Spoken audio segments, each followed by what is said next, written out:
up in prayer. For those of you that are visiting here for the first time for this session tonight, I think most of you have been here already. We've been doing a 12-week series on the United States Constitution and biblical worldview, and we've concluded that, and tonight we're concluding with a presentation on this subject right here, the Convention of States Project. So I'm going to open up in prayer. Father, we thank you. Lord, I'm so blessed and so thankful for Crowfield Baptist Church for hosting this series, Father. I'm thankful for Pastor David and his vision for his people, for his congregation to be engaged in the culture, to be engaged in what's going on in our country, not to be political, but I'm thankful that he understands that it's because that's our calling as believers, and that is to engage all of our facets of life that are around us from the scriptures and from the truths of the Bible, and ultimately to give you glory. We're so thankful for this country that you've given to us, Father. You have blessed us so much, unlike any other nation on the face of the earth, that we live in a country that we're blessed, that we can worship openly. We can meet like this tonight. We can talk about you. We can pray. We take those things for granted, Father. Forgive us for taking that for granted when brothers and sisters around the world, even right now, are being persecuted just for naming the name of Christ. So we're thankful for that. I pray that what we do tonight, Father, as I present the Convention of States Project, that we'll see that there's a connection, that this is something that you've given us through our rule of law, that this process was by your providential hand.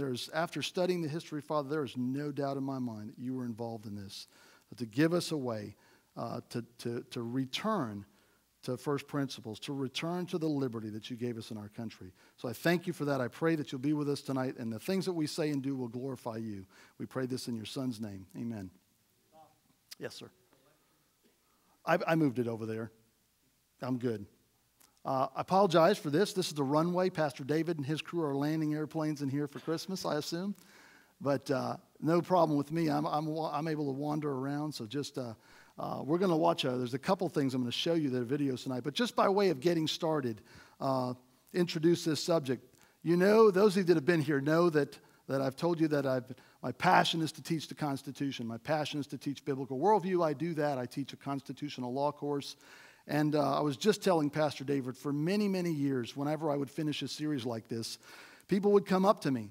And maybe as you have thought, after you've spent 12 weeks of looking at what the Constitution specifically says about our limited government, and then you look around today and you see there's this big, we call it in the engineering world, we call it a delta, a differential, this chasm, this Grand Canyon between what the Constitution says our country is supposed to be operating under, a limited, enumerated, powered federal government, to this behemoth that we have today. There's such a difference between what we see out operating and what this little tiny little book of enumerated powers that were ceded up to a central government in 1787 provides for. And it just, after doing that, many times people would come up to me afterwards, Bob, what can we do? What can I do?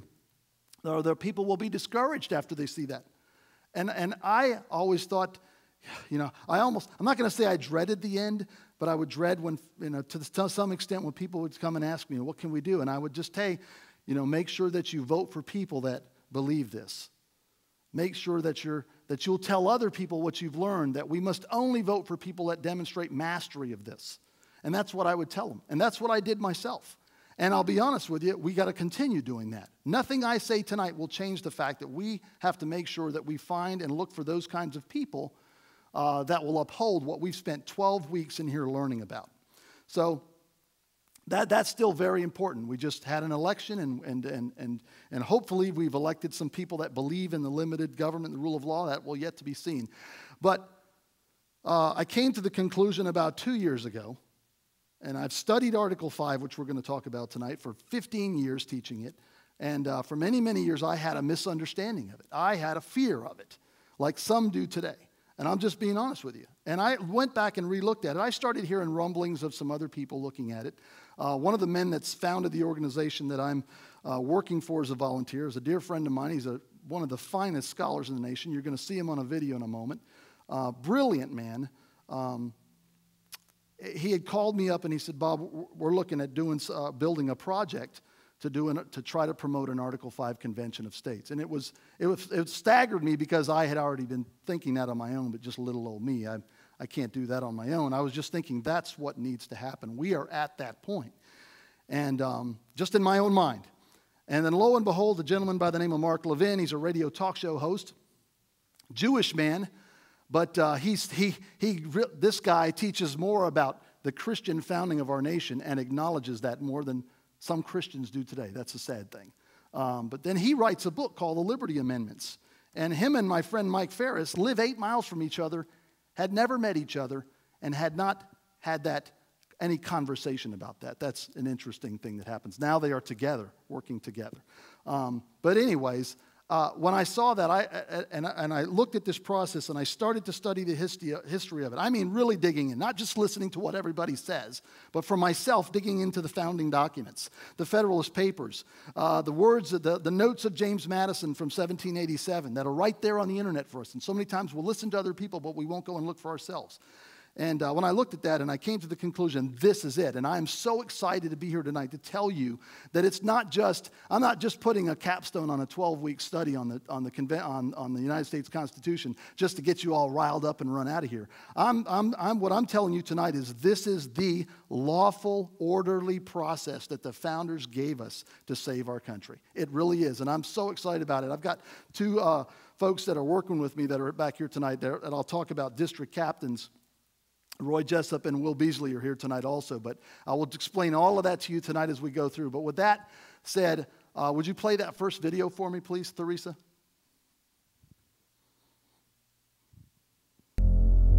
No, not that one. The United States Constitution was written to form a more Not that one. Sorry. The stakes are incredibly high. The Dow dropped nearly 1,000 points and a half. It's intimidating, it's frightening. A partial government shutdown.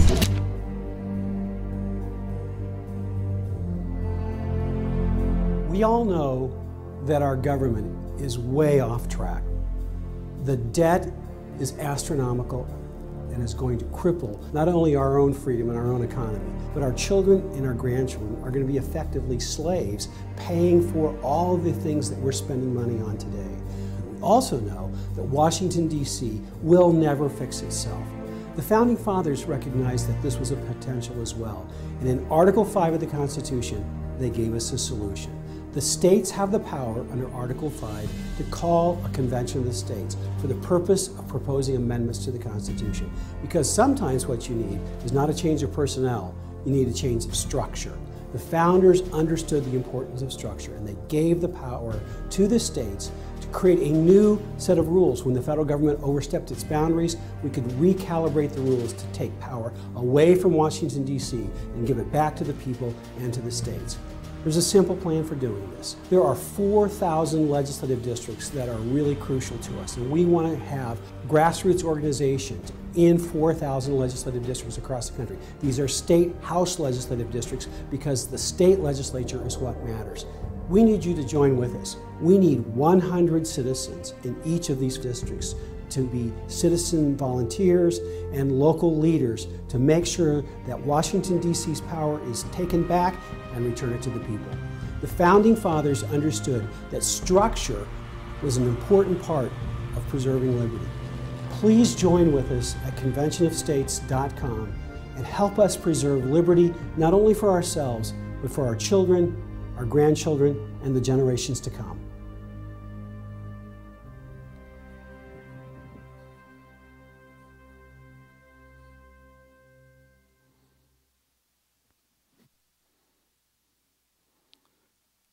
May sound like it's, dramatic and maybe being over dramatic, but those of you that have sit through the course and seen the difference between where we are and where we're supposed to be, I think he's actually understating the case, to be honest with you. The problem, I think those of you that are here tonight know this, but we're going to just go through this. Federal government's out of control. You've heard me say that. When we look at the enumerated powers that the federal government is supposed to operate under, and we see what's being done today, and those of you that have been here, you've heard all the examples, the president and his pen, all these different things that we've talked about. We've gone through all of the different examples. It's clear that the federal government is out of control. That's not a radical statement. That's just reality. And it will not relinquish power. Almost anything that happens, even the fact that we had a Republican-led Congress, a Republican-led House and Senate, and with a Republican president, the government still grew. Albeit not at the breakneck speed that it's growing right now, it still continued to grow. The problem is pretty obvious that they're not going to relinquish any power.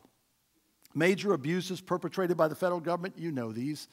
We've talked about them, but I just want to highlight them. All three branches are attacking state sovereignty, whether it be the Article 1 branch, the legislative branch, Article 2, the executive branch, the president, and Article 3, the judicial branch. In some way, shape, or form today, they are attacking state sovereignty, taking things out of the control of the states. We've gone through the examples over and over again. Out of control spending and debt. Washington, D.C., as you can see, has amassed huge power.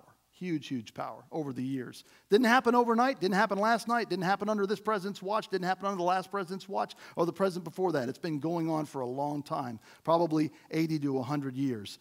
Overwhelming power, clearly outside the boundaries of the enumerated powers in the three branches, Article 1, 2, and 3.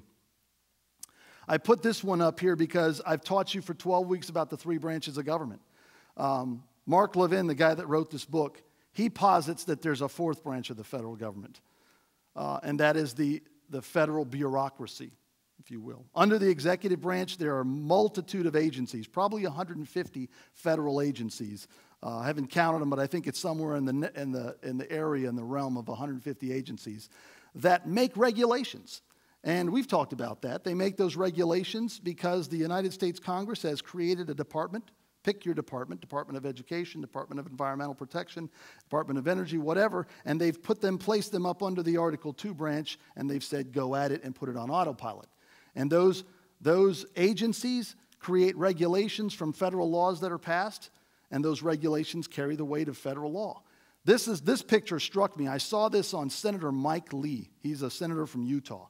In my opinion, he's one of the good guys. There's a handful. There's a few of them. That are trying to do the right thing. But Senator Mike Lee, back last year, asked, at the end of the year, he asked one of his staffers to print out the entire volume of regulations that were printed, that were added to the Federal Register in 2013. So the Federal Register is the thing that's where all regulations are put. Whenever a department creates regulations, they go into the Federal Register. Just in 2013, there were 80,000 pages of regulations added to the Federal Registry. Now, all of those carry the force of law. They carry financial penalties. They carry jail penalties, prison time penalties for corporations, even individuals to some extent. And none of those can be repealed by us changing who we elect. They weren't written by legislators. They were written by members of a particular federal agency, the federal bureaucracy. It's grown so big that it's the fourth branch of the federal government. And the really staggering thing about this is even when we elect new people, and if we change an administration, that doesn't change. The Federal Registry stays the same. It's there. Those regulations are there. They don't go away. Matter of fact, the people that work in those agencies don't go away. They don't change because we don't get a chance to elect them or remove them from office. So what does it mean? The cold, hard truth, Washington, D.C. is never going to voluntarily relinquish any meaningful power, no matter who is elected. And we would submit to you, the organization that I'm presenting to you tonight, the Convention of States Project, that the time has come for the states and the citizens to be proactive, to do something about taking the power back. There's a lot of things that people have done. There's a lot of activists. Those of you here tonight, I'm going to suspect are activists. I know many of you, and you're activists. You're involved. You're engaged. You're trying to do something to right the serious wrongs that are taking place in our country. And a lot of the things that we do a lot of the times, they don't really move the football down the field at all. We get all worked up, and I count myself among them. Get all worked up, and not a whole lot changes. Founders gave us a solution. So would we all agree that we have an enormous problem in our country? With an enormous problem, you need an enormous solution. The Article 5 process that I'm going to describe to you is an enormous solution. For a big problem, you have to have a big solution. And what I'm going to present to you tonight is not something that's going to be easy to do. But it is the solution that the founders gave us. Matter of fact, I think we're late on acting on it. So the solution, the United States Constitution, Article 5. We went through the entire Constitution. Of course, we haven't done every single thing in there. We couldn't do that in 12 weeks. We touched on Article 5, and I talked to you about it. We're going to dive down and really look at Article 5 and what does it say. And those of you that have been through the course, you might recall this is the portion of the Constitution that tells us how to amend it. It's the process that was put into the United States Constitution to enact amendments or changes to the Constitution. There are two methods to propose amendments to the Constitution. So that looks like a lot of text up in front of you. I'm going to break it down on the following slides, but I thought to be fair, I need to put the whole Article 5 up there for you. So we're going to read through all of Article 5. It's if you look at the United States Constitution in whole, it's not that long, but I'm going to break it down to you because I want you to really understand what's in Article 5. The Congress, whenever 2/3 of both houses shall deem it necessary, shall propose amendments to this Constitution, or on the application of the legislatures of 2/3 of the several states, shall call a convention for proposing amendments, which in either case shall be valid to all intents and purposes as part of this Constitution. When ratified by the legislatures of 3/4 of the several states, or by conventions in 3/4 of thereof, as one of the other mode of ratification may be proposed by the Congress, provided that no amendment which may be made prior to the year of 1808 shall be in any manner affect the first and fourth clauses of the 9th section of the first article, and that no state without its consent shall be deprived of its equal suffrage in the Senate. The very last paragraph, this portion right here, provided that no amendment which shall be made prior to the year 1808, so 1808, so that is moot. You can disregard this last paragraph because that whole provision of Article 5 is saying, here's what you can do, but you can't do any of this before 1808. We are downstream of 1808, so that part is moot for us tonight, okay? So, let's zero in. In Article 5, there are two processes for amending the United States Constitution. I choose to call them Mode 1 and Mode 2. Some people call them Process 1 and Process 2. Doesn't really matter what we call them as long as we all understand that there are two processes to do that. The first process begins like this, and we just read it, but the yellow highlight is to show you the first process. The Congress, whenever 2/3 of both houses, the House and the Senate, it takes 2/3 members, shall deem it necessary, shall propose amendments to this Constitution. And the way you have to read this is you have to skip forward to here because this part is another process. But both processes end with this. When ratified by the legislatures of 3/4 of the several states, the word several states, that's how they said all of the states in the 18th century. When ratified by the legislatures of 3/4 of the several states or by conventions in 3/4 thereof, as one or the other mode of ratification may be proposed by the Congress. I'm going to come back to that when I get to the end of explaining Article 5. But right now, all I want you to see is that the first process involves Congress, Washington, D.C. So the way to look at this is the very first process in Article 5 is, I was tempted to say those people. Washington, D.C., I should say those people. Washington, D.C., the Congress, the House, and the Senate, when they propose amendments, and it takes 2/3 of both houses to agree, but when they achieve 2/3 vote, and I'll just tell you, there's been literally over 1,000 amendments, or I think it's in the several thousand amendments over our history, but the number doesn't matter. Lots of amendments have been proposed. Only 27 have been passed by 2/3 of the Senate and 2/3 of the House and sent out to all of the states. At different times in our history, there were different numbers. But they go out to all of the states after they're proposed, and then it takes 3/4 of the states, whatever the number was at that time in history, because we've had 27 amendments at various times in our history. The last one, the 27th, was 1993.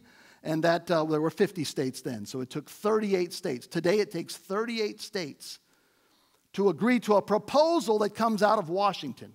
Does that make sense? I want to make sure we're clear on that. 2/3 of the House votes on an amendment. 2/3 of the Senate must vote on the exact same amendment and pass it. Or 2/3 must pass it. It's not a simple majority. And then when it's passed by both of those houses, it gets transmitted to the 50 states. We've had 27 states, 27 amendments that have been passed via this mode right here. Right? All 27 of our amendments have come by this method right here. What this means down here, when ratified by the legislatures of 3/4 of the several states or by conventions, and it says one or the other mode of ratification proposed by Congress. This portion deals with ratification, not a convention of states that I'm going to talk about next. Some people get confused on that. All right? This just means, because all we're talking about right now is Washington, D.C. proposing amendments. They propose them, they pass them, they send them out to the states, and then Congress gets to tell the states how to ratify it. They can tell them, you will ratify it in your legislature, or you will ratify it by calling an intra-state convention inside your state. You'll call a convention of the people, and they'll meet and decide whether or not to ratify it. Okay? That's not what I'm talking about tonight when I talk about a convention of states. This mode of ratification deals with an intra-state convention of the people of that particular state. Okay? I'm doing this because I want you to thoroughly understand this process, because there is a ton of misinformation out there about this right now. I want you to be experts on it when you leave here, so you can decide on your own, but at least you'll have a full understanding of it. So does everybody see that this first mode is Congress? This is Washington.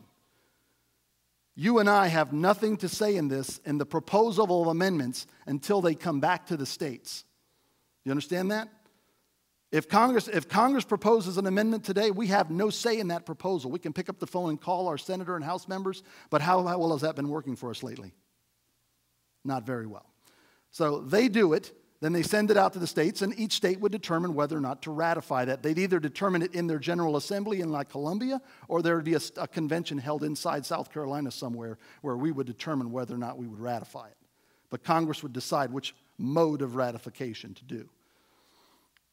The second mode is this. Again, it starts out the Congress. But instead of this part, I'm showing you this part right here. The Congress on the application. Because see this or right here? Now we're switching to the second mode. Or on the application of the legislatures of 2/3 of the several states shall call a convention. Who shall call a convention? Congress. Congress on the application of the legislatures of 2/3 of the several states shall call a convention for proposing. Again, proposing. What do they do in the first one? They get to propose amendments. In the second mode, the states would get to propose amendments. If 2/3 of the states apply for a convention, Congress will call a convention. For the states, not for the Congress. The Congress gets to do it through the first mode. The second mode is where the states do it. They call a convention for proposing amendments, and then shall be valid to all intents and purposes as part of this Constitution when ratified by the legislatures of 3/4 of the several states, or by conventions in 3/4 thereof, as the one or the other mode of ratification may be proposed by Congress. It looks confusing, but it's really not. There are two ways to propose amendments. Washington, D.C. can do it, and the states can do it in a state convention of states, not inside a state, but a convention of at least 2/3 that apply to Congress can hold a convention, and then the states can propose amendments to that Constitution. Does that make sense? Any questions about that? I don't usually take questions in the middle, but I'm going to take them right here.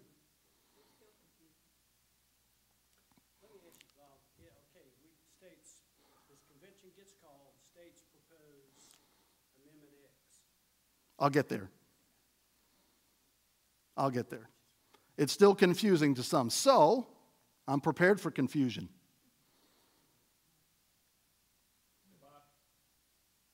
Oh, it looks like I've got slides missing. Yikes. There they are. They're not missing. They're out of order. Hey, Bob. Yes, sir. If Congress sets up the mechanism for having the convention, they can do it on their own, or they can do it from the state side? No, Congress cannot set up a convention for Congress. Congress can't set up a convention. Let's do this again. No, I'm not. Okay, go ahead. They can set it up from their side, where everybody's included, or they can set it up from the state side. They can't set up a convention where they're included. They either propose them or they don't. Right now, Congress, right now, the reality that a lot of people don't understand is the United States Congress is in a perpetual convention all of the time. As we speak right now, they're in convention. Because, according to Article 5, they can propose amendments anytime they want. Let's look at it again. The Congress, whenever, 2/3 of both houses, no convention here, okay? Everybody see that I'm not talking about a convention. In the first mode, the Congress, whenever 2/3 deem it necessary, proposes amendments. Period. They can do it right now. They've done it 27 times. Next line, it says they shall call a convention. So they No. No, it doesn't for the next line. That's the other mode. Look, the Congress, whenever 2/3 shall propose amendments when ratified by the legislatures of 3/4. This is the second mode. This part right here of this to this Constitution. Or, you've jumped ahead to the or. There's no convention in the first mode. doesn't change my question. Okay. If Congress gets to call a damn convention, can't they wrest control of it somehow? We're going to get to that. We're going to get to that. We're going to get right to that. But let's just do this because I want to make sure everybody understands step by step how do the two modes operate. The first mode, Congress proposes amendments. Okay? They propose amendments whenever they can muster 67 and 290. That's 2/3. Okay? Whenever they can muster 67 people in 290, that's a lot. It's extremely difficult to amend our Constitution. Okay? It's been done 27 times, and it's been done this way. Never had a convention, ever, since Philadelphia. There is no need for a convention if Congress does this. They just get 67 and 290, and they pump it out to the states. And then it takes 3/4 of the states to ratify. 38 states today. Okay? There's a second process. I'm going to jump to the visuals. This may help some of you. This is process one. Amendments are proposed by the Congress. They're sent out to the states. They're either ratified by 3/4 of the state legislatures or by conventions in those states. That's not a convention of states. It's a convention of that state. Okay?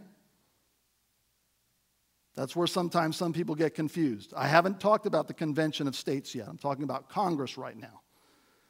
This is the way all 27 have been done. All 27 of our amendments have come via this mode. Now, some of you might be interested if you want to get into minutia. Well, how did they do it, Bob? Did they do it this way or this way? 26 of the 27 were ratified in the state legislatures. One of them was ratified in a convention inside each state, where the people of that state met and determined whether or not to ratify.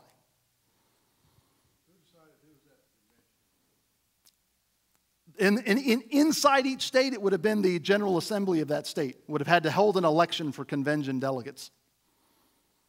And it would be open to everybody. It's only been done one time. That, not a convention of states. Okay? A convention in each state.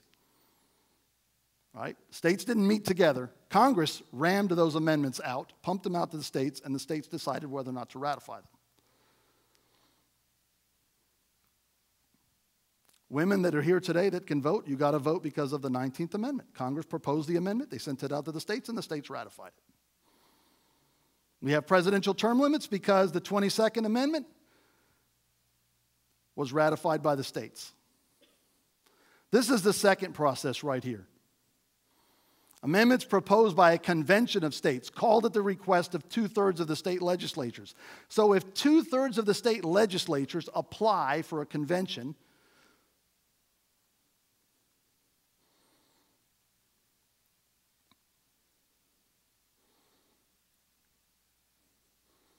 Congress shall call a convention. On the application of 2/3 of the several states, let's go to this one. On the application of 2/3 of the states, they shall call a convention for proposing amendments, which in either case will be valid if 3/4. So every time, so here's what I want you to see. Bell, I'll come to you in a second. Here's what I want you to see. Either way you do it, either way, 3/4 of the states have to ratify it. It's identical. The processes are identical in how they're ratified. Yes, Bill? Okay, so what you're saying is that we request a convention of states, and 2/3 of the states do that. Yes, sir. Okay, they go to Congress, Congress says, okay, we're going to have a convention of states. It's going to be in New York City, and representatives from each state. I'm going to get to that. I'm not there yet, but yes, I'll answer that question. Well, that cleared it up Yes, sir. Representatives from the state. Congress is, well, I'll just go to the, I want to take this step by step, but I'll even show that to you even a little bit more in depth. Let me go back to the visuals. This is the first mode. Congress proposes amendments, no convention. Congress proposes them. They get together, somebody comes up with an idea, and they do it all the time. There's amendments proposed all the time. They don't go anywhere because it takes 67 and 290. I'm referring to the House, to the Senate, and the House. 67 members of the Senate, 290 members of the House. They don't go anywhere because that's a high threshold, okay? But if you can get that in both houses, you can send it to the states. And then 38 states must ratify that to become part of the United States Constitution. Or 2/3 of the states can apply for a convention. We're going to apply next Thursday. We applied last year, but we were in the second year of a two-year session, and we just had to overcome and do some educating. And we're getting there. We're going to apply again this Thursday in the House and the Senate in Columbia, in the State House and the Senate. Georgia, Florida, and Alaska applied and completed their applications last year. It takes 34 states. But when you hit the 34 threshold, Congress shall call that convention. Well, what if they don't want to? They have no wiggle room. It says they shall call it. Alexander Hamilton in Federalist 85 says that, well, you're going to see it in another video in a minute, but he says the words are peremptory. They must call the convention. We can do hypotheticals, and we're going to do the hypotheticals at the end. But we'll do the hypotheticals. Barbara, does this help at all? Okay, so what is Congress's role? Because I think that's where you were going to a little while ago. But there's a lot to talk about on their role, so I'm just going to do a piece of it here. What's the role of Congress? So again, we'll go back to Article 5. Article 5 specifies Congress's role. It says the Congress shall call a convention. That's their first role. And it says that they will determine the mode of ratification once amendments come out of a convention. If there's a convention of states and 1, 2, 3, 4, 5, 11, 9 amendments come out of that convention, Congress determines the mode that they'll be ratified. They can say, state legislatures, you guys determine ratify, or states, you must call an inside your state convention and let the people decide. Congress determines that. That's their role. That's Congress's role. In legal terms, it's called a ministerial role. That's it. They have no other role. And I was going to get to all the hypotheticals at the end, but I know you, and I can't remember your first name. Roger. I'm sorry, Roger. Roger's done a tremendous amount of work with some folks fighting Common Core, and I appreciate that a lot. And I don't like the fact that I forgot your name. There are people that will come up and say, well, Congress will do anything they want to do. That's true. They do that today. But when they use the argument, Article 5 doesn't specify so they can do it, that's not true. We don't draw conclusions on what they can do based on the lack of text. We draw conclusions on what they can do constitutionally from the text. And from the text, all they can do is call the convention and determine the mode of ratification. Could they try to do all kinds of things? Of course, they do all kinds of things today, but we'll get to that too. What's the role? They call a convention. So for the second mode, okay, I'm done talking about the first mode where Congress does that because frankly, the reason that I'm pouring all my time into this, and I'm not paid as a volunteer, I'm the state director of the Convention of States Project in South Carolina, and this past week it was like working a second-time job. I probably put in as much hours as I did in that because there was so much activity this past week and things that are going on, getting ready for the General Assembly. And I'm not saying that to whine, I'm just telling you that the reason I'm doing this is because I am absolutely convinced that our problem is so big, it takes a huge solution, and this is the one that's here. And I'm absolutely convinced that this can work. And it can absolutely, especially work if we get enough people involved. There's no question. I would not pour all my time. I have other things to do. I love guns. I like to shoot. I'd spend all my time on the gun range if I had nothing else to do. But I got a lot of stuff to do. And one of them, this is important.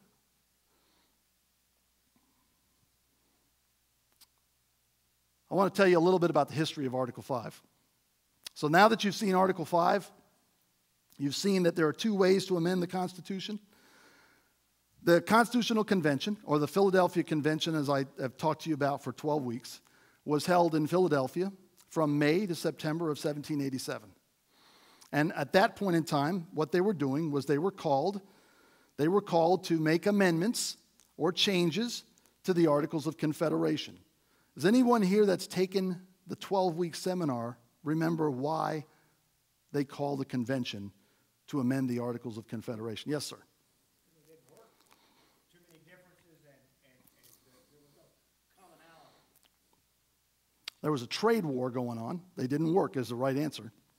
There's a trade war going on. As a matter of fact, I want to read you something from James Madison. So it's just not Bob Menges tonight telling you that Convention of States is the placebo for our problems. I want you to see what James Madison said. Because again, there are people today, and I've heard this. I've been speaking for over a year on this now. And I've come up against some opposition.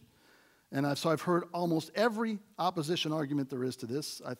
I'm pretty sure I've heard them all. There's probably maybe one or two, but I may get surprised, but almost everything. And one of them is that, those of you that have been here for 12 weeks have heard this, but I'm going to reiterate it to you, is that when they were called the convention in Philadelphia, that they were called to that convention from the previous year in Annapolis they met. The articles were a failure. That's not just modern talk. That's what they felt. And James Madison in Federalist number 40. So the Federalist Papers are where the framers defended what they did and tried to get consensus of people to ratify at that time in 1787. And in Federalist 40, he says that the act from the Annapolis Convention recommends the appointment of commissioners next year. He's talking about, the Annapolis was 1786, he's talking about 1787, to take into consideration the situation of the United States, and to devise such further provisions as shall appear to them necessary to render the Constitution of the federal government adequate to the exigencies of the Union. Exigencies of the Union means emergency in the Union. The Union was going down. It was going down from a trade war internally, and it was getting ready to go down because across the Atlantic, the British were thinking about coming back and taking this group of 13 states that are in disarray. And they knew that. When Annapolis, when the 5 states that met in Annapolis showed up in Annapolis, there were 13, and 5 showed up, and they said, we can't do anything with just 5. So can we all send out a letter to the 13, to the rest of the states, and plead with them to meet us in Philadelphia next May, in the spring of 1787?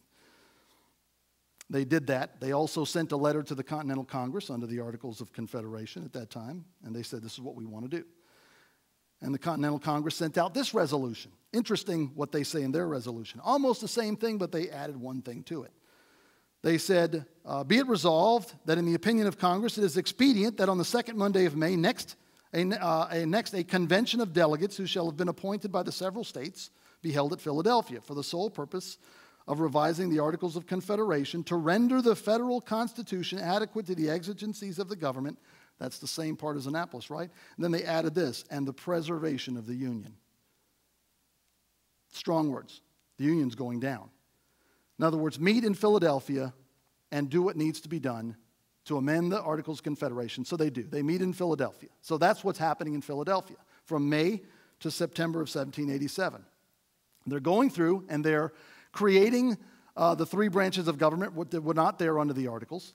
They're trying to create a stronger central government, and that's where the contention came in. People were fearful of a stronger central government. Today we would go, yeah, absolutely. We know why they were fearful, right?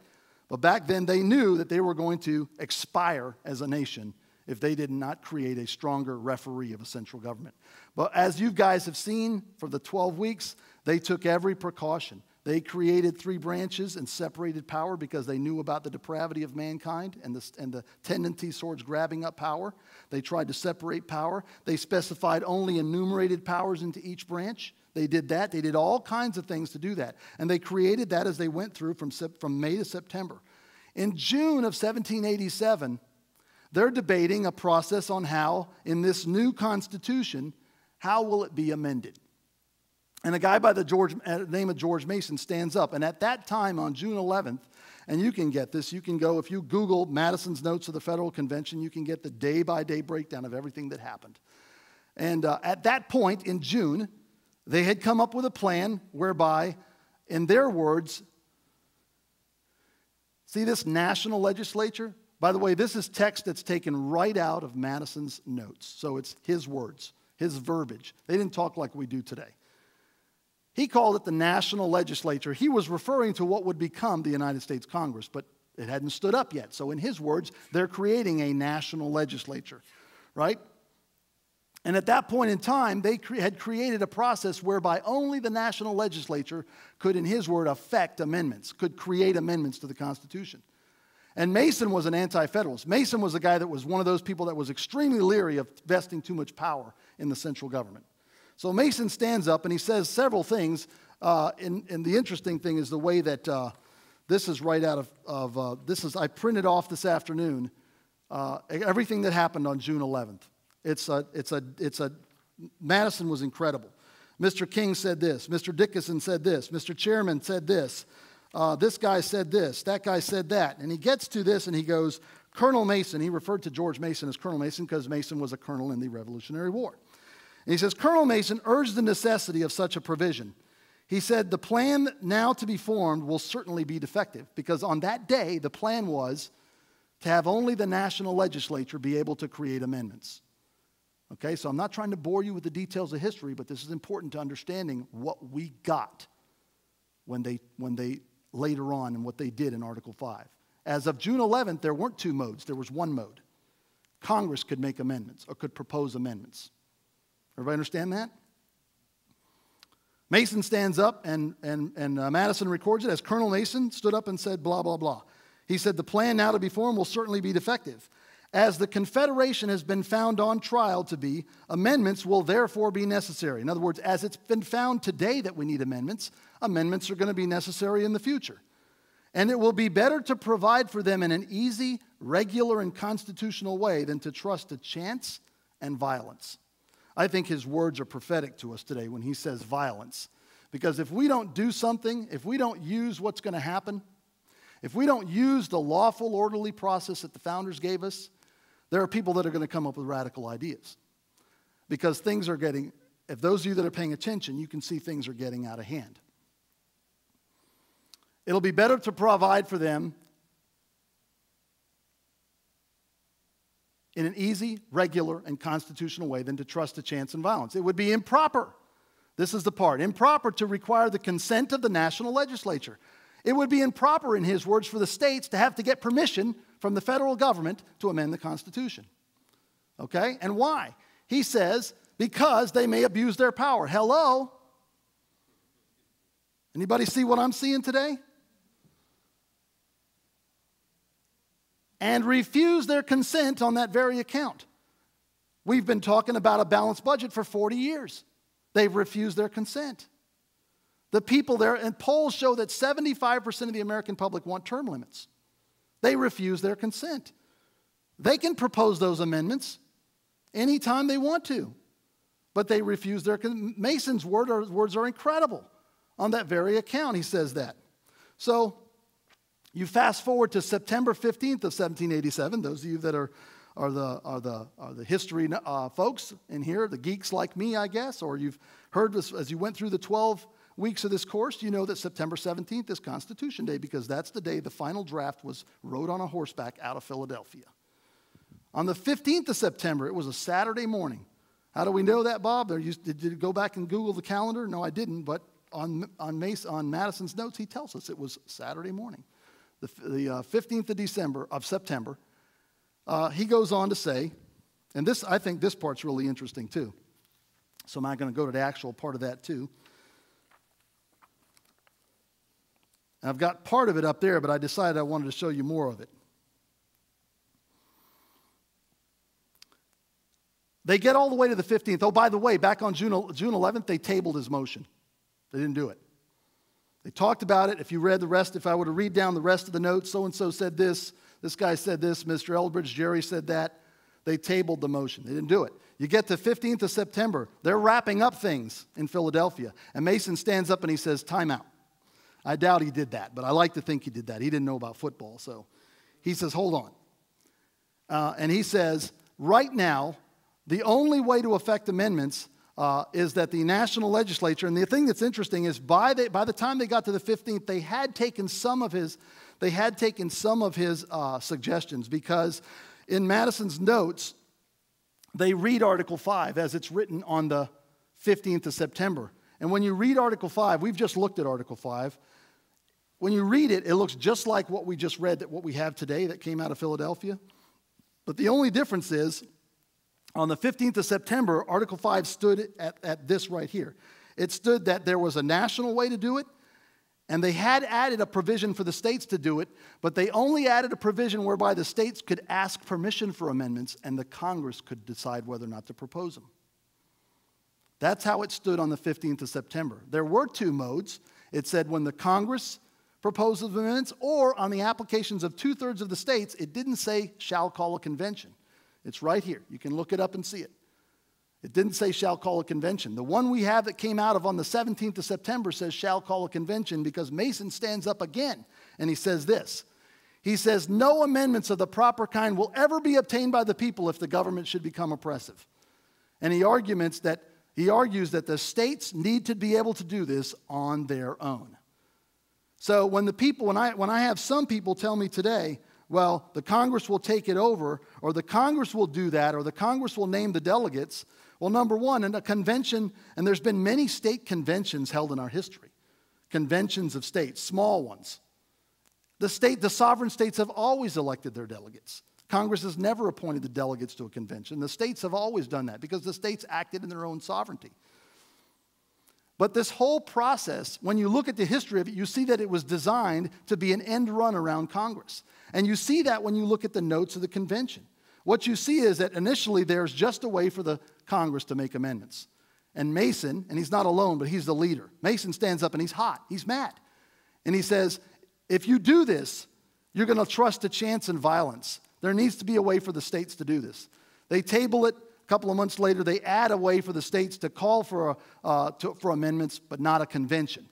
On September 15th, the draft Constitution is changed, and what I just showed you in Article 5 is what came out on September 17th. There's a provision in Article 5 today whereby the states could do it. And I would submit to you, just before I leave Mr. Mason here, that these words right here by Mason, they're not there by accident. They're there because God put those words. I'm just going to step right out and say that. We can all disagree if you disagree with me. I believe in the providential hand of God. I believe what we're facing today is we've been given a blessed nation of liberty, specifically religious liberty. And the church has sat idly by and done nothing as it's been taken away and taken away and taken away. I've said that for 12 weeks right now. But even inside the Constitution, we were given a safety valve. The states were given away. When Congress won't do it, if they become abusive and refuse their consent on that very account, the states have been given a method.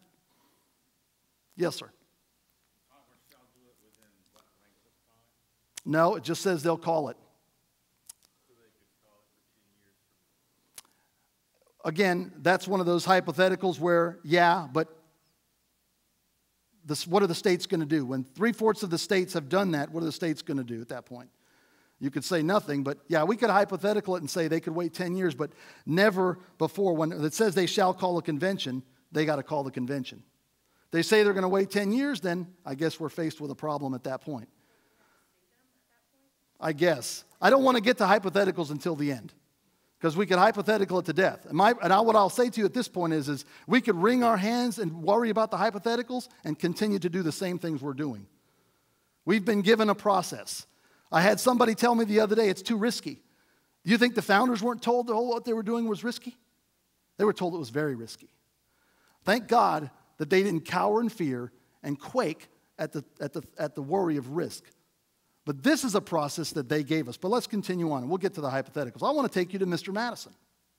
In 1830, Madison gets a letter he gets a lot of letters. He's one of the last living founders at that time. He died in 1836, and he's a pretty aged guy. He's pretty sickly, but he's a prolific writer. And he loves talking about and explaining stuff. And, of course, he's known as the father of the Constitution. So when people want to know stuff about the Constitution, they go to Madison. And in 1830, just 35 years prior to the Civil War, The winds of secession are already whipping up in 1830, and people are writing Madison about what to do. And Madison says this. Now, if you think I'm just cherry-picking text, you can go read the whole thing, but you can look up Madison's letter to Everett of August 28, 1830, write that down, and you can see the whole letter. But I can promise you that everything in the letter deals with Madison telling this gentleman, Mr. Edward Everett, here's how the states are to properly, constitutionally deal with problems with the federal government.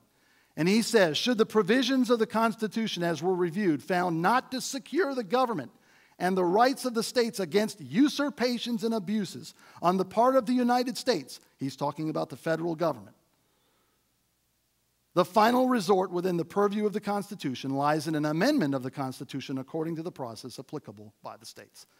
I've had people tell me today, Madison would have never supported this. Well, number one, Madison signed the Constitution. That means he signed all of it. He signed Article 5. Madison wrote several letters. I've just picked one right here where he says, when the federal government gets abusive, the way that you fix it is states, you come together and you create an amendment. I know that raises a lot of questions with people. I'm going to get to that. Why amendments? What will amendments do? If they're not following it now, we're going to talk about all that. But I want you to see what Mr. Madison is saying. I'm trying to step-by-step show you the history so that you can see, so that at the end of this discussion, what you can see is you may or may not agree this is what we need to do, but the history is fact. Okay? We don't get to quibble over the facts. We can quibble over how to deal with the facts, but the facts are the facts. And Madison said the way that you fix an abusive, oppressive government is through an amendment through the process applicable by the states, which is the second mode of Article 5. The process for method 2. So this is how it actually works. 34 states submit applications for the same issue. Congress is required to call the convention. Tell you what, I'm going to hold off right there. Let's show that other video before I go any further. Let's do this.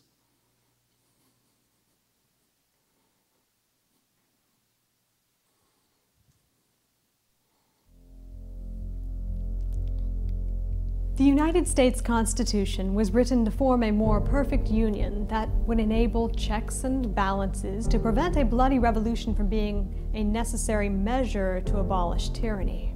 Excellent though it was, Colonel George Mason feared the national government might one day end in a tyrannical aristocracy.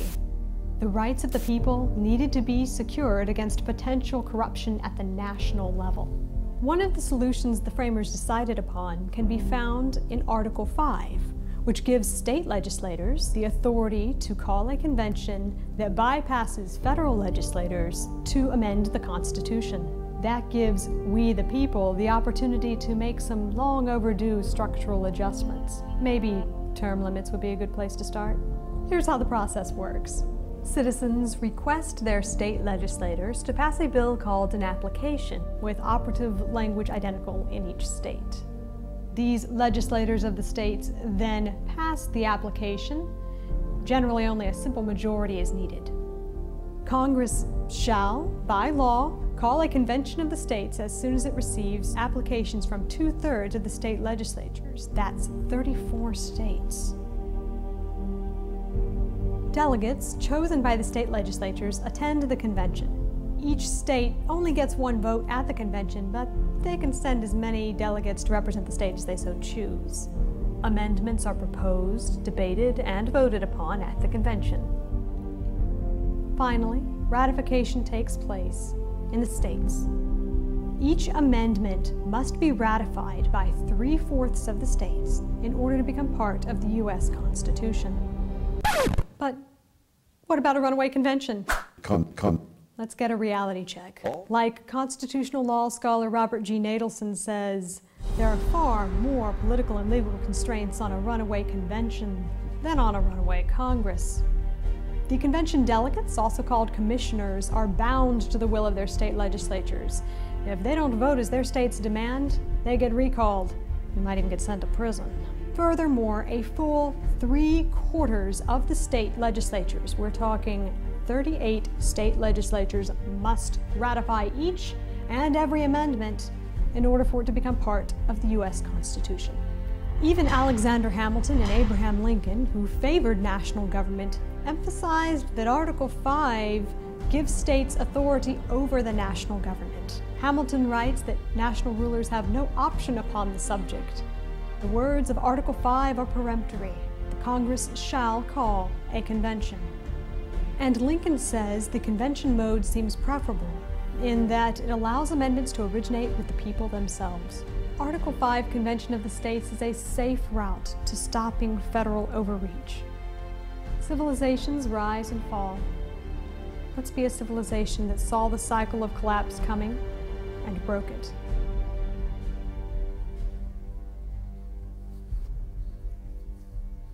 Okay, I want to go back to that process and run through that, how it actually works. 34 states submit applications for the same issue. Congress required to call the convention.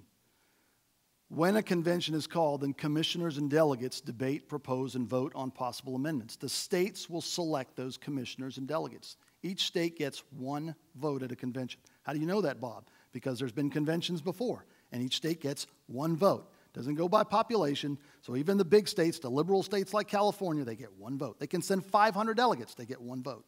South Carolina can send 2 delegates, they can send 20 delegates. Those delegates are going to have to agree on their vote on on any proposed amendments that take place there. How do you know that, Bob? Historically, that's exactly how it's happened. It's not like we're living in a vacuum. There's been conventions before. Proposed amendments are sent back to the states for ratification in either the legislature or the state conventions.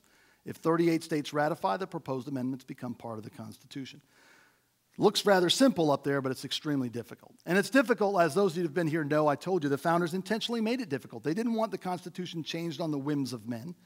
They wanted it changed only when there was broad national consensus. So whether Washington does it or the states do it in a convention, 38 states are going to end up having to ratify. And let me just do the math for you real quick. That means all it takes is 13 states to thwart an amendment. Matter of fact, it's even harder than that. It's even easier than that for a state to thwart an amendment, because it only takes one house in 13 states. Each state has 2 houses, right, except one state, Nebraska. They have a unicameral legislature. But 49 states have a bicameral legislature. So if it takes 38 states to ratify, all it takes is 13 states and only one house in 13 states to say, we're not doing it. And it's toast. It's done. It's very hard to amend the Constitution. This is not an easy process, no matter which mode is done. Calling a convention of states can curb the abuses of Washington. The founders knew the federal government might one day become drunk with the abuses of power. They knew that. We talked about that when we looked at the design of the 3 branches. But they gave the most important check to the states. In other words, the firewall check belongs to the states. The states themselves can come together without the Congress, with, of course, the call. It'll take the call. If they want to wait 10 years, then we're going to have to mount another fight. We'll deal with that when we get there. But the states call a convention. The states can go into... I'm convinced. I told this to somebody at the last one, and forgive me if this sounds crass. I don't mean it to be crass, but I'm convinced that if we get to approach 34 states, if we get close to the 34th state, United States Congress is going to collectively wet their pants, because they're going to feel threatened and out of business, of being put out of business, at least where they are. Their power is going to they're going to feel the threat of power being stripped from them. Article 5 gives the states the power to call a convention for the purpose of proposing. Key word is proposing. The states in a convention cannot change one word of the Constitution. Just like the first mode, they can only propose amendments. They've got to send them out to all of the states for a ratification process. Can we trust the founders? I've been asked that question. Well, the legitimacy of the Constitution, is the Constitution legitimate? I've had people tell me, well, the Philadelphia Convention was a runaway convention. Oh, really? That means we're dealing with an illegal constitution. Why are you defending it? Why are you telling me, I'm talking about people that have approached me with this, why are you telling me you love the Constitution if you're telling me it's an illegal document? It's not an illegal document. Matter of fact, for anybody that, if you ever get posed that, if somebody ever tells you that the Philadelphia Convention was a runaway convention, I want you to remember 2 numbers, 40. Federalist 40. Send them to Federalist 40. Because if the Philadelphia Convention was a runaway convention where they did whatever they wanted, then James Madison is an absolute liar, because he wrote Federalist 40. And the title of Federalist 40 is The Powers of the Convention from it to Form a Mixed Government, Examined and Sustained. He explains step by step what happened at Philadelphia. So the integrity of the founders is there. I believe that the founders had great integrity. I've proved that to you over the last 12 weeks with incredible things that they did. Today, when somebody promises, when a politician gives us a promise, we laugh. When James Madison gave a promise, he followed through with it immediately. We looked at that. We saw that with the Bill of Rights. But we intend to use the Constitution to use it itself to save our liberty. Those of you that have been through the 12 weeks, you've seen this quote over and over again. Enlightened people will never suffer what was established for their security to be perverted to an act of tyranny. This was George Nicholas when he stood up at the Virginia Ratification Convention, and the warring factions, the Federalists and the Anti-Federalists, started arguing back and forth over investing too much power in a central government. This is the Virginia Ratification Convention of what came from Philadelphia. In 1788, they were in the process of ratifying in a state convention, inside an intrastate convention. And they're having these big arguments. And George Nicholas stands up. He's a famous Revolutionary War hero in Virginia. He was at that convention. He stands up and he says, "An enlightened people will never suffer what was established for their security." He's talking about the Constitution. People that know and understand our Constitution, and of course you all know that's one of our big problems today is we don't know our Constitution. That's why I'm so thankful for those of you that spent the 12 weeks to come and go through it. He said those people they'll never let what was set up for their security to be perverted. And the reason I put that back up there in this is because I want to look at this question. Is the Constitution the problem? I have people, after I make these presentations sometimes, will say, well, there's nothing wrong with our Constitution. Why do you want to amend it? And the issue is much deeper than that. The Constitution, as interpreted by the Supreme Court today, has been grossly perverted. Again, I say this again for those that might be here for the first time tonight. When the Supreme Court handed down its decision in the ACA, the Affordable Care, also known as Obamacare, they didn't pervert it that day. They were working off multiple perversions for 80 to 100 years.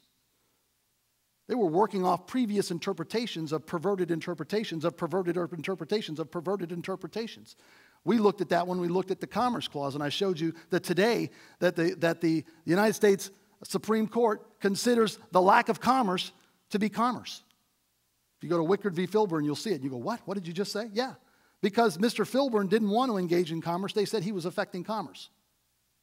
So they let the United States Congress legislate an act back in 1934. Unbelievable. Current interpretation allows runaway spending, undeclared wars, government agencies. You could read on and on. You can read all that. All of that stuff. Rule by executive order. All of that stuff. The current interpretation of it. So my friend Michael Ferris, the guy in the first video you saw, he correctly says that today we're dealing with two constitutions. We're dealing with the one in the National Archives and the one that I teach when I teach original intent in constitutional law, and the Constitution the United States Supreme Court uses. That's the one that's been twisted, stretched, pulled on, perverted for 100 years.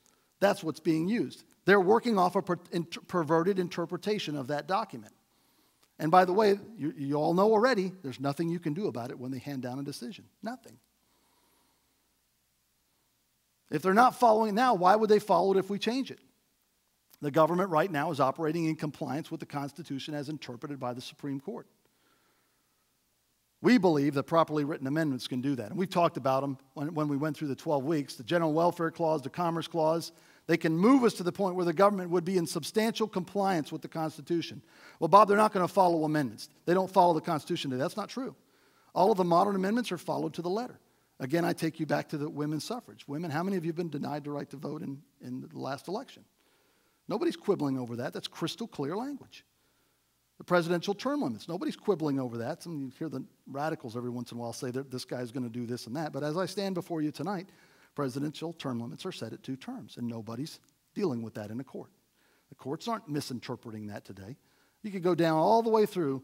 Most of the, I would say, post 14th. 14th is grossly perverted today. 17th, in my opinion, is an abomination, but that's another subject.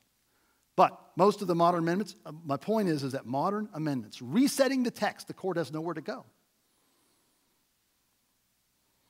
The big picture, our mission in the Convention of States, to urge and empower state legislatures to call a convention of states to propose amendments to the Constitution to curb the abuses of the federal government. That red, you're not going to be able to read that, but I can tell you there's one of the pieces of literature out there has the proposed amendment, the proposed call in our Article 5 application that we're trying to get the states to do. National effort to build a grassroots in at least 40 states. As I stand before you tonight, we have a grassroots effort in all 50 states. We have leadership in 44 states. right now. Introduce identical bills for an Article 5 application. Again, when I agreed to be the state director and lead the grassroots effort in South Carolina, I looked at this process very hard because I knew I was going to devote a lot of time to it. And the two gentlemen that are here tonight are devoting a tremendous amount of their time to it. And they're doing it all as volunteers.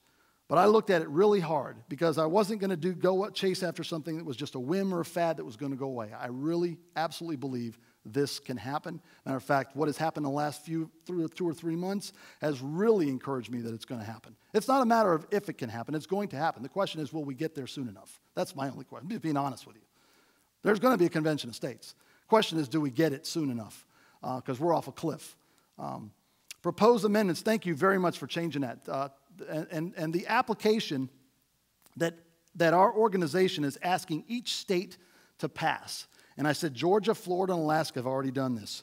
But the application has to have the identical text in it. Because to date, there's been over 400 applications for an Article 5 convention. And Congress has never called one. And the reason they've never called one is because there has to be aggregation. There has to be the states, the 2/3 of the states have to call for the same subject purpose. Matter of fact, this is also reasoning and understanding as to why there can't be a runaway convention. Well, Bob, how? Because I've had people say, well, Bob, how can the convention, once it's called, how can it be held to a limited subject matter? Well, the fact that there's never been a convention called is because there's never been consensus on what the subject and what the purpose of a convention would be for. And we have a stated call in our application. It will be pre-filed in the House and the Senate in South Carolina, in the State House and Senate on Thursday, and the pre-filing dates, to impose fiscal restraints on the federal government, limit the power and jurisdiction of the federal government, and limit the terms of office for its officials. So any amendment that's germane to that paragraph, doing away with the Second Amendment is not germane to that paragraph. When we get 34 states that call and apply through their state legislatures and their state houses for a convention of states to impose fiscal restraints, a balanced budget amendment would fit that, limits on spending, limit the power and jurisdiction of the federal government, resetting the text of the Commerce Clause and the General Welfare Clause would go a long ways toward doing. I mean, a long ways. Those of you that went through the course, you understand what the Commerce Clause has done. The Commerce Clause is the one piece of text that has eviscerated the 10th Amendment. I don't have time to go back through it again tonight, but it has wiped out the 10th Amendment because of what they've done because of their current perverted interpretation of the Commerce Clause. Limit the terms of office, so term limits would be on the table. So once in convention, any amendment that fits that right there, delegates to a convention could throw it on the table, could propose it. And if you can get one more than half of those that are attending, because who's to say all 50 states will attend? I don't know. I would suspect they will, but maybe some won't. Rhode Island didn't attend the Philadelphia Convention. But if there's 40 states, then 21 states will pass a proposed amendment out of convention to the states. And then it will take 38 states to ratify. Then the work of trying to convince people to ratify those things takes place. Grassroots work is hard work. It's going to take effort, but we have to do it one step at a time. But the key thing is to introduce identical bills. Florida, Alaska, and Georgia last year introduced our identical resolution. Identical resolution. And that's what Representative Bill Taylor in Aiken and Senator Larry Grooms will introduce this month, this week, coming week. They will introduce our template resolution. Senator Grooms is completely sold out to this process. He's gone to several meetings, he's listened to it, he's looked at it hard, and he's seen this is it, this can be done. Representative Bill Taylor in Aiken, we already have 25 co-sponsors on the House bill. That's what's exciting to me this past week. We've been working our tails off to talk to legislators and get them to be co-sponsors before we even file it. So on filing date, we're going in with 25 people, boom, on the table. Because people are seeing people that have been exposed to this for a while, maybe this is the first time you've heard about this tonight, but some people have been exposed to this for a while now. And people are seeing, they're looking at this, and they're looking at the Leviathan federal government. They're looking at this, and they're looking at that, and they're going, I much more fear the runaway federal government than I fear any hypothetical on this. Because all of the fears that people pitch out about this are all hypothetical. But I can point them to the actual real, bloated behemoth federal government that is crushing them right now. This is the process that the founders gave us. We're organized in all 50 states, like I said. 44 states have some type of form of state leadership. State directors, again, everybody in the Convention of States process, everybody outside of our few people we have in a national office. National office is headed up by two guys. Mike Ferris is one of them, and he's involved in all kinds of things. Mike Ferris is a guy that, him and Mark Meckler. Mark Meckler is the other co-founder. He co-founded the Tea Party Patriots. Nobody knows grassroots like Mark Meckler. That's what impressed me with the organization when I got with it. Michael Ferris, when 34 years ago, he wanted to homeschool his kids, and nowhere in the country, all 50 states, it was illegal. He formed a group called Homeschool Legal Defense Association, and because of his work and others, but primarily because of what he founded, all 50 states today enjoy homeschooling. If you homeschool, if you have a family member that homeschools, if you know anybody that homeschools, you can tell them they can thank Mike Ferris, because without what he did, they wouldn't have it today.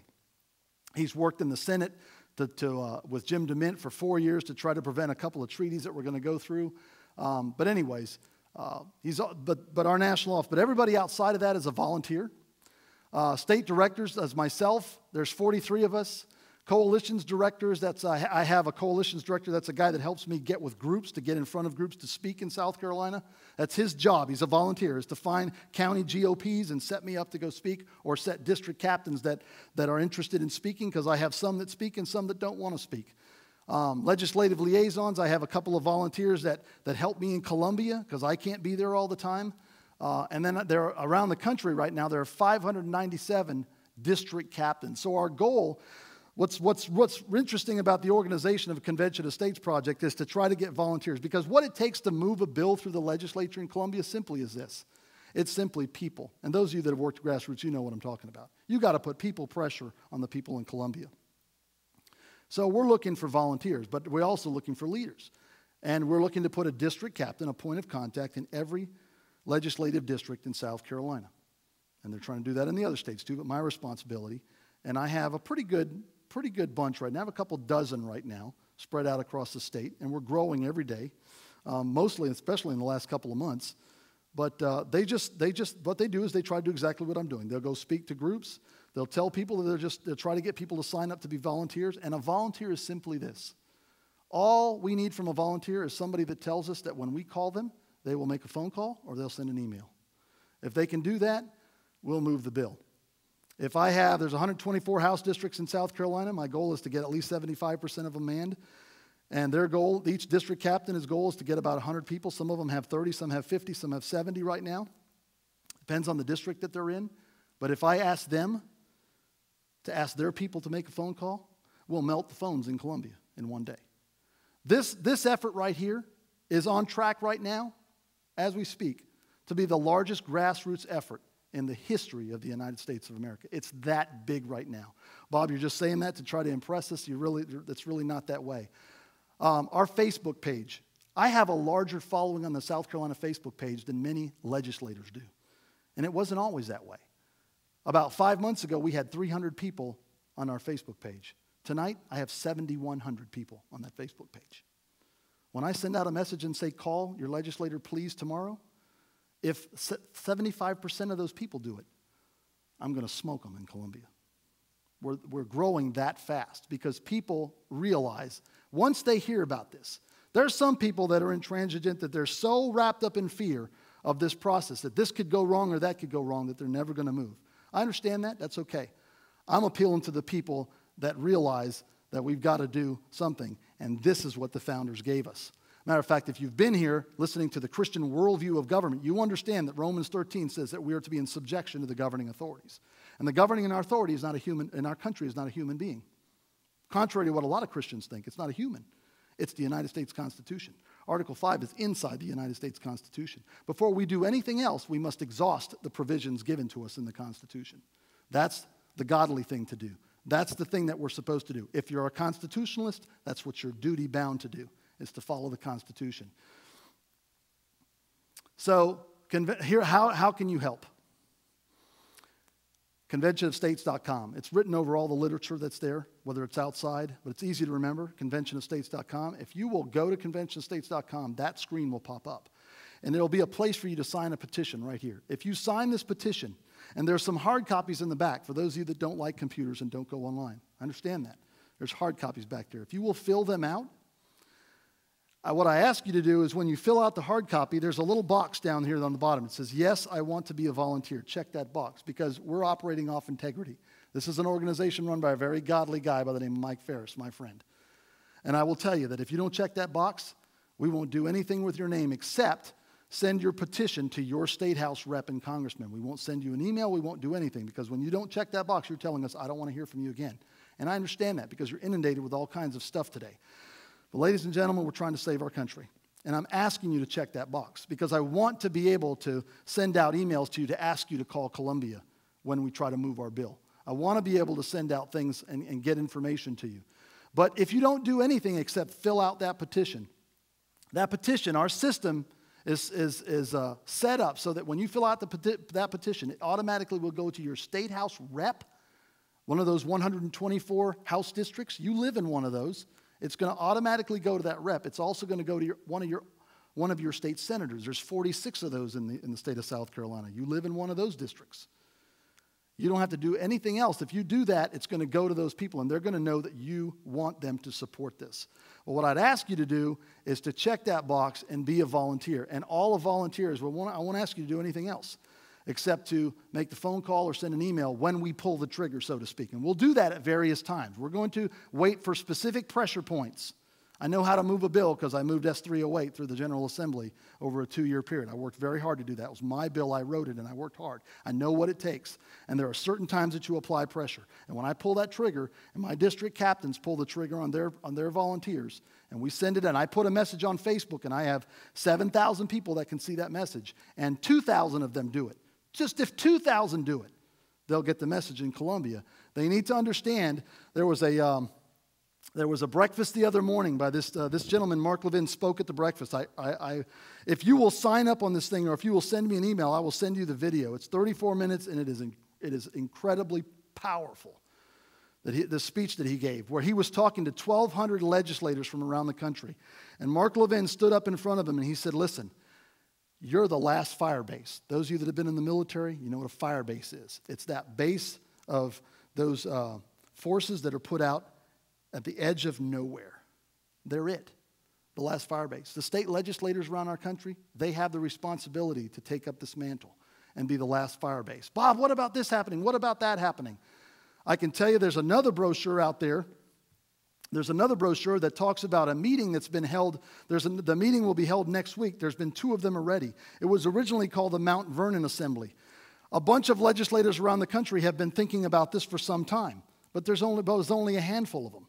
And they decided to meet at Mount Vernon last December. And they met, and what they're doing is they're talking about laying the preliminary ground rules for such a convention. See, there's people that are trying to do this the right way. We just have to help them. We've got to help them if we want to do this. I'm making an appeal to you. I'm pleading with you tonight. I'm doing this to save this country for my children, my grandchildren. You need to do it to save it for your grandchildren and your children. This isn't just nobody's paying me to stand up here and make this appeal to you. I'm telling you, this is the way that we can do it. This is the only way we can do it. Glenn Beck says this is the break glass in case of emergency. This is it. We can whine, we can wring our hands, we can try to do all kinds of other stuff, but they're not listening up there.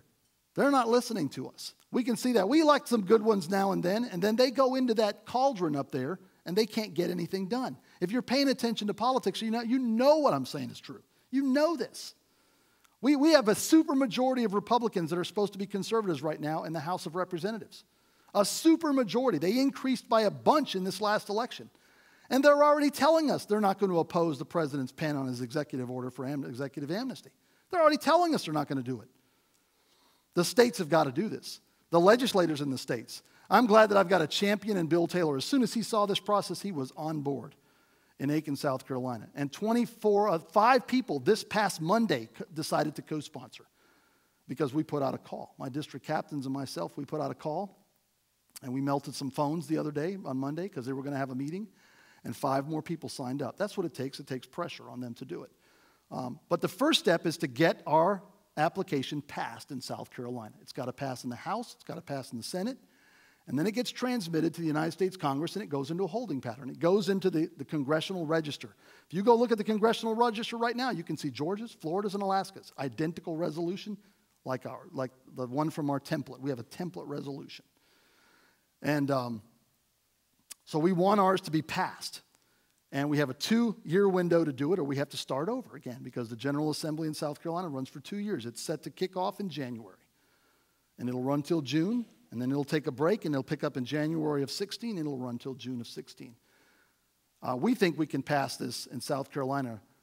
We think we can pass it in the House pretty early. Then we've got to get it into the Senate and pass it. But there's some really good people that are working in the Senate. Yes, go ahead. Go ahead.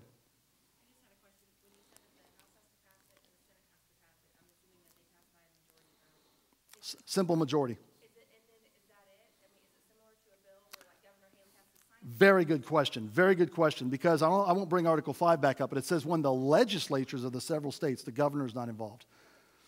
This is not a bill like a law where the governor signs it into law. That's an excellent question. It simply has to be passed by the legislature, and it's automatically transmitted to the United States Congress. It is added to the Congressional Register, and it will stay there forever until 34 states pass an identical application.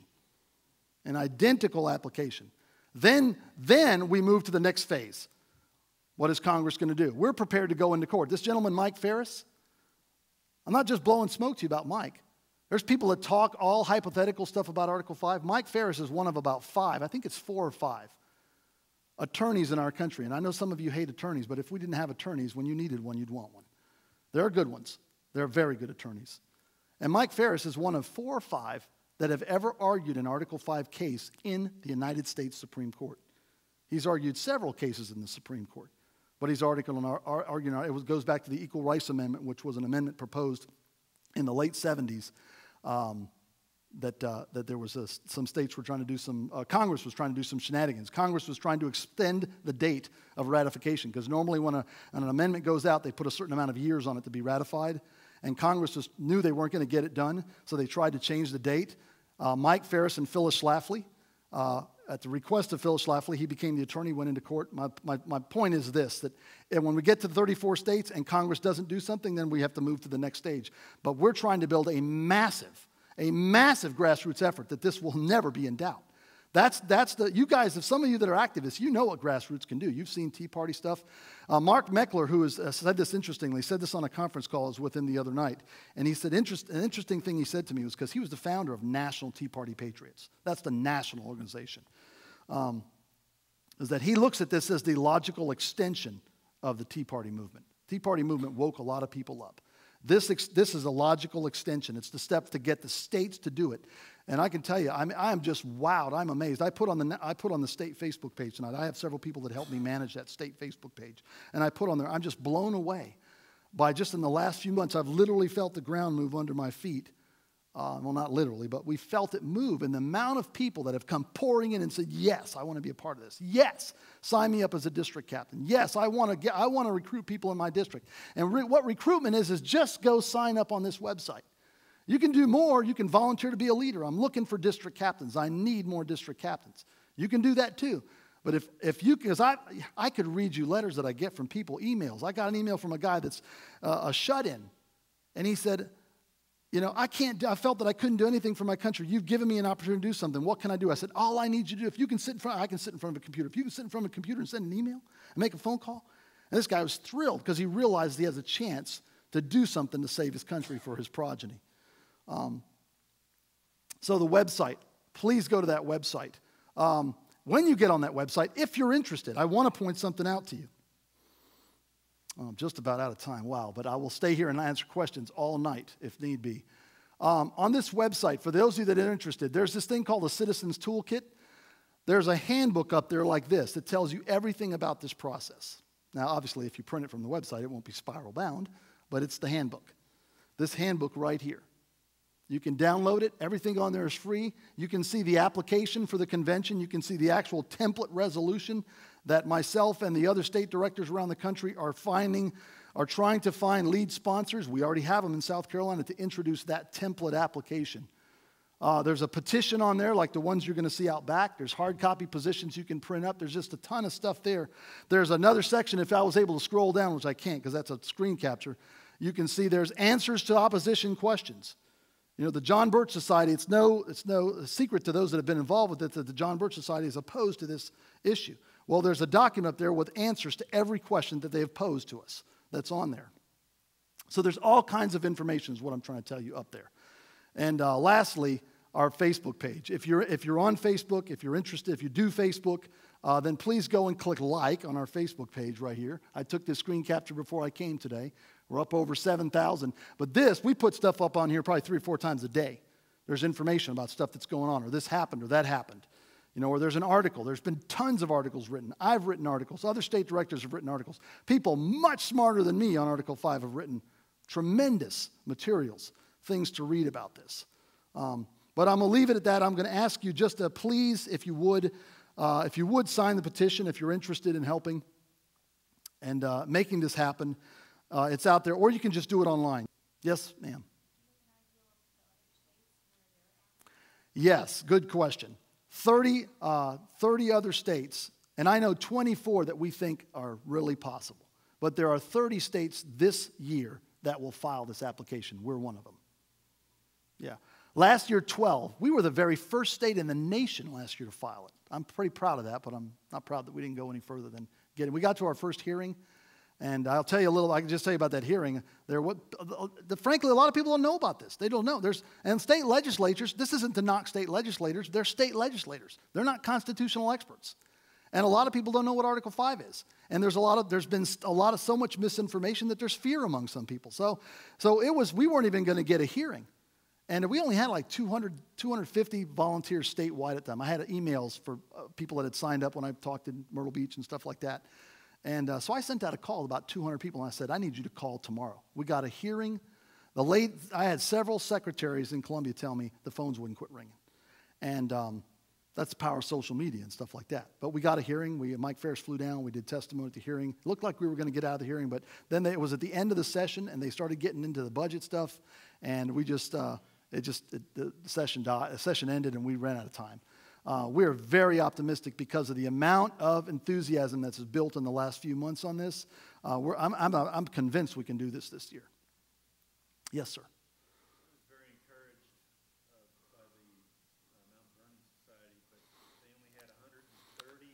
Yes. I'm sure Congress was sitting back and yeah. comfortable with that level. You got to go listen to Mark Levin from Monday morning. Was it Monday or Tuesday morning? At a breakfast in D.C. for ALEC, American Legislative Exchange Council. He spoke to 1,200 legislators. And those are pretty conservative people that go to ALEC. They are. And when speaking, again, everybody's got degrees of conservatism, but the liberals don't go to ALEC.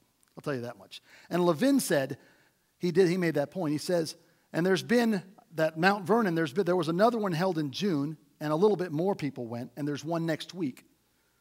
But the reason I tout the Mount Vernon Assembly, now it's called the Assembly of State Legislatures, is I want you to know that there are good legislators that are trying on good faith to do this the right way. They're already talking about rules and how will they do rules and who will vote on them and how will they do that and what will be the rules for all the parliamentary stuff that they got to do so that when a convention comes, not only will they be prepped for that because they will have to vote on those things in convention. They can't do it outside, but they're talking about it, trying to do it right. But Levin stood up in front of 1,200 of them and said, why was there only 100 at that meeting? He said there should have been 2,000 or 3,000 of them right there at that meeting. That would have had the people in Washington, D.C. quaking in their boots.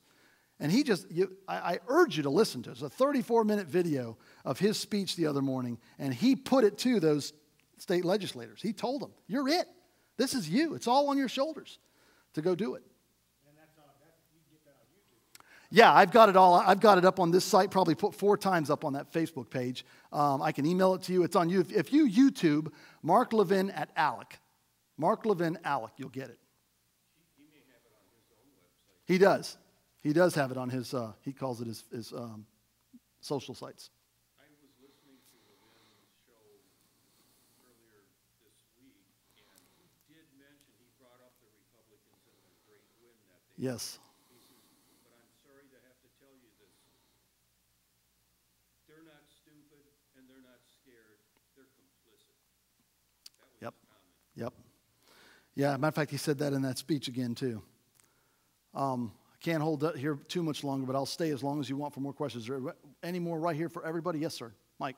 When you were talking about the Commerce Clause, I don't know all the perversions that the Supreme Court has done on it, but I heard it and I was not happy when I heard them back at the time. But on the Convention of the States, if they agree to go after the Commerce Clause Because what the Supreme Court is doing is they're operating off I keep using the word perverted, but they're operating off their interpretation of the Commerce Clause. That again, it wasn't just one group. I took the class that's been here for 12 weeks back to 1934, and I showed them a decision that was made in 1934 where they expanded what the Commerce Clause was originally meant for. Okay? I don't have the time to go into it tonight, but they expanded it. And then another court came along and said, oh, Commerce Clause means more than that. The states can do this. Oh, it means more than that. It means more than that. It means more. So a properly worded amendment, and Mark Levin, by the way, in this book, he has 11 ideas. He's just one guy. But there's some really good ideas in here. I hope to see if there's a convention, number one, I hope that we're big enough to stand over their shoulder. Right? And I hope to see many of these because there's some great ideas in here. There's a term limits amendment in here. There's a repeal of the 17th, which puts senators back in the hands of the legislature. There's a 30-state override of federal law within 2 years. We talk about nullification. We can all have debates on whether nullification is constitutional or not. Put it in the Constitution. Put it in there. Where 30 states, within 2 years, if 30 states can come together, they can override a federal law. Or there's also a 30-state override, it's 3/5, which is 30, of a Supreme Court decision. Right now, when the Supreme Court hands down a decision like Roe versus Wade, 35 states were wiped out on Roe versus Wade. If there's a 3/5 override, the states can say, thank you very much, United States Supreme Court, but we're going to override, if we can get 30 states together, we're going to override a Supreme Court decision. Wouldn't it be incredible if the states could override? Right now, the states have no recourse. When the Supreme Court says something, that's it. It's done. The term limits, there's a reset for the Commerce Clause in here. They're very concisely worded. So again, and I've had people say, well, they'll just pervert that, but it'll take them 50 years to do it. It took them 100 years to do what they've done to this one. Okay, so maybe we'll have to have another convention in 50 years, which I'll tell you, as I've studied this thing, the interesting thing is this, and I'll just leave you with this little historical nugget, and you can take it or leave it. But when I've dug into this thing, you know what I found? The founders intended for this Article 5 Convention of the States to be held almost every time the federal government did its own thing. I'm talking about abusing the Constitution, right? So in 1934, when Wickard v. Filburn came down, which was a ridiculous expansion of the Commerce Clause, the states should have called an Article 5 convention and said, we're going to change that text back. You say it means this, we can't argue with you. We're going to change the text. We're going to tell you what the founders meant it means, what they intended it for it to be. And the Supreme Court would have been reset to that text. And it would have taken them more decades to twist it again, because that's what men do. We've been talking about for 12 weeks the biblical worldview of government and the idea of the depravity of mankind and that men are always seeking to get power. That's what people do. It's natural for the court. Christians should never be surprised when the Supreme Court does what they do because they're humans. That's why they design checks. The problem is we're 80 to 100 years downstream of perversion after perversion after. It's time to do what I think the founders, just my opinion, I think the founders expected this process to be used much more, and it's never been used. I think they're screaming at us from their graves, what are you waiting for? Use what we gave you. We gave you a stick to hit back, and you won't use it for various reasons. It's interesting, the opposition. I've studied the John Birch's opposition and went back and looked, because I'm a geek like that. I went back and looked, what is it? Where did this come from? And I'm sorry, if you're a John Birch here tonight, I'm sorry. I won't ask you to forgive me. I'm just going to tell you the facts. The facts are that when I go back and look at the opposition on some of these groups, what I see is that they're quoting leftists. The John Birch Society, I'm not making this up, the John Birch Society today puts out, this is their publication. They just put this out 3 months ago. Okay? And they're arguing against an Article 5 convention. And in this, this is from Schlafly. In their JBS publication, they put a letter that Phyllis Schlafly got from Chief Justice Warren Burger. Okay? Who's he? They put a letter, Warren Burger wrote a letter saying that an Article 5 convention would be a bad thing because it would run away. Guess who Chief Justice Warren Burger was?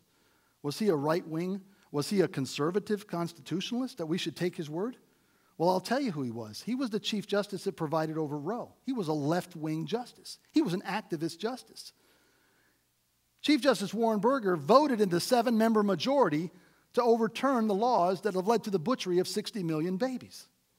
Okay? No, so whether or not, I'm not getting to an abortion thing with you. What I'm trying to tell you is, why does the John Birch hold up an activist leftist judge as their poster child against an Article 5? I haven't got that answer. I want to know why. And I've asked them and they won't tell me. So I'm not trying to beat them up, but I'm not playing, I guess what I'm saying is I'm playing hardball this year. If these groups that come out against it, I'm going to call them out. There's a guy I talked to on Facebook the other day, just a House member, and I'm not going to mention his name yet. But he told me that Lawrence Lessig has said X, Y, Z. And I said, do you know who Lawrence Lessig is? He's a left-wing Harvard law professor. Why would you quote Lawrence Lessig in your argument against an Article 5? Left-wing people aren't going to want something that's going to strip them of their power, right? That's logic, right? So I guess I've digressed into that. But anyways, we've run out of time. We were over time. Please take the information that's out there.